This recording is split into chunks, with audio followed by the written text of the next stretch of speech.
Good morning, people. Lovely new day. It's Thursday's devotion right now. We've been considering the subject of this one thing, considering the fact that if there is one thing that you need to do in every area of your life to be successful, just one thing to fix things, one thing to make things better. And if there's one thing, then you do it, you know what it is, then that one thing can make a whole bunch of other things easier or unnecessary to do. So I hope that you're slowly working through. You're going to hear me repeat this a number of times, but I hope that by the end of this series, we will have got this thing right. Everybody's looking for a complicated answer, aren't they? More complicated, the better for some people. But life is not complicated. Life is actually very simple. And I hope that you'll see that as Jesus points it out to us. But let me take you to a little bit of common sense today. When you find that one thing, it's all about working out how to change this. Let's talk about the practice of one thing. Now, it all begins with you finding out what it is and then saying, okay, I need a resolve in my spirit to take responsibility, to change this one thing and to make it happen. Jesus puts a lot of emphasis on doing stuff. He says it's all very well that you know a whole bunch of stuff, but that means nothing until you actually do it. Doing something always begins with an intention, with a resolve that requires an element of willpower. But we all need to know, and I'm sure you understand, that willpower is a very limited commodity. You can't live forever off willpower because it doesn't last. Have a look at people who are going to be making New Year's resolutions in a few days' time. And many of those, most of them, in fact, will never actually turn out to be anything significant because people run out of willpower. Now, when you spread your willpower too wide amongst too many different things, it lasts even less time. So when you find this one thing, let's just nail that one thing and start with a bit of willpower. But willpower, we say, is not going to sustain this thing. Willpower has got to be turned to the next level, which is the level of discipline. I'm impressed with disciplined people who have routines, people who know how to make things happen because they do the same thing over and over and over again.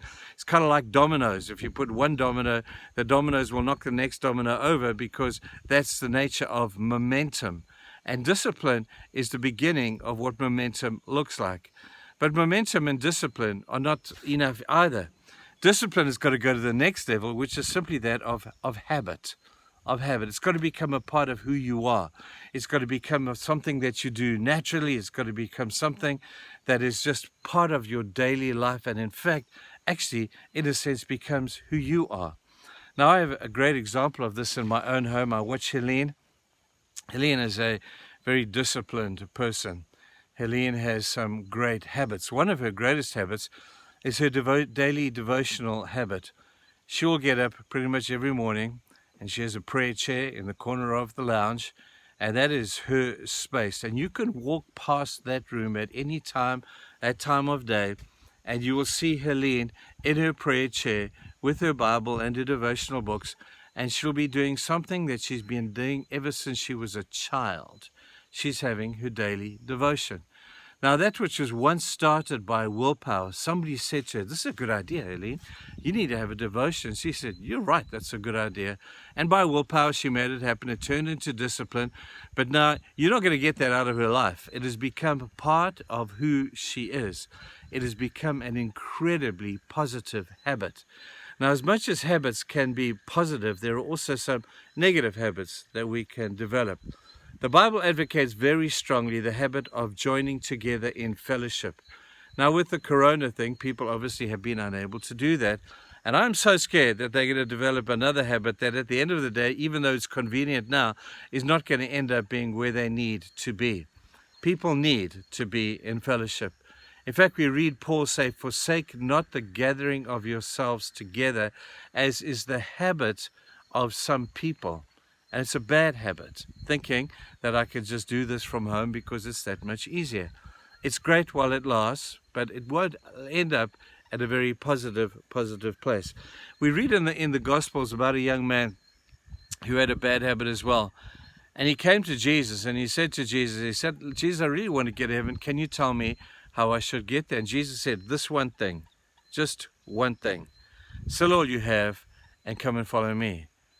And the man said, hey, Jesus, man, that stuff is part of my life. I work for those things. I poured my life into those things. And now you want me to give those things away? And Jesus said, yep, I want you to give those things away. You see, what had happened was this man had taken what could have been actually really good things. They weren't bad things. It's not wrong to seek after doing well in the world. Not wrong to do that. But if Jesus is not first, then you have a problem. So Jesus was saying, this one thing is what you lack. You need to sell all you have and you need to follow me. And that man couldn't do that because the habits that he had developed had become so much a part of who he was that it was impossible, or nearly impossible, for him to be able to go and break those habits to take on a new one. Now, we all know that to break a bad habit, the best thing to do to break a bad habit is not try and break the bad habit, but it's to start a new one. And this man would not be willing to do that. Jesus said, break that bad habit of following all that other stuff and start a new habit. Start with some willpower, develop some discipline, and may it become a habit that eventually is going to lead you to eternity and a great reward in heaven. But he had to first of all break the bad habit. He wouldn't do it. So I hope that when we find this one thing, that we know that if we do it, it's going to change our lives. It's going to make a whole bunch of things easier or even unnecessary. They will sit down and say, just this one thing, just this one thing. In order for me to be a better husband, a better spiritual leader, a better person, that one thing. And let's apply the principles and let's apply the practice and let's make it work. But we've got to do it. Cheers, guys. See you tomorrow.